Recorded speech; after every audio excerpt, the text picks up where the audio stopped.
Viewers आम ए video रे कौन करबा ना घनमूल स्थिर करबा। घनमूल स्थिर को कहा जाए कौन क्यूब रूट आम स्थिर करबा। क्यूब रूट कौन धरा जो आम कौन कले 3 गुणन 3 है केते ना 27। तबे 27 रो कौन हला ना क्यूब रूट हला केते ना 3। से भलिया आमे जदी कौन करबा गोटे बड़ संख्या करबा धरा जाऊ आमे क्यूब रूट बाहर करबा 216 रो क्यूब रूट बाहर करबा। तबे 216 रो क्यूब रूट बाहर कले कौन करबा ना 216 ए भलिया भाबरे कौन करबा 216 काट देले केते हबो ना 108 हबो। काट देले केते हबो 54 हबो।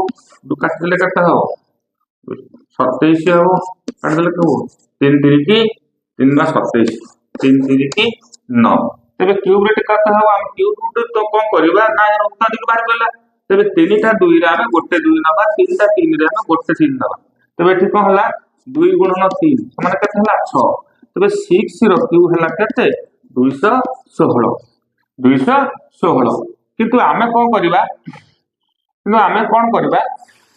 बड़ संख्या रे केते आमे घनमूल स्थिर करबा।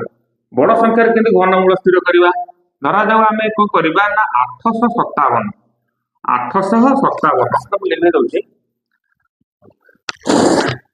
इटा गला बड़ संख्या रे केम पार करबा। मन कर गोटे संख्या अछि 857 तापर 375। तेबे गत वीडियो रे मु वर्गमूल बाहर करना वर्तमान घनमूल बाहर करी। तबे कोन करबा डाहाण पाटू 3 टा अंक ऊपर हमें बार चिन्ह दबा एपारे मध्ये हमें बार चिन्ह दबा।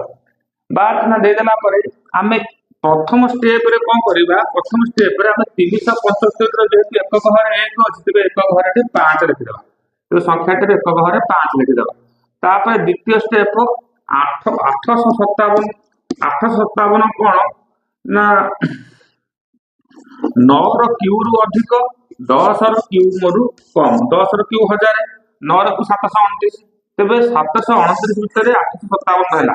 तबे जेहेतु 857 हैला 9 टा उत नाम नबा तबे 95। तो संख्या हैला केते ना 95 रो क्यू हैला केते ना 85737।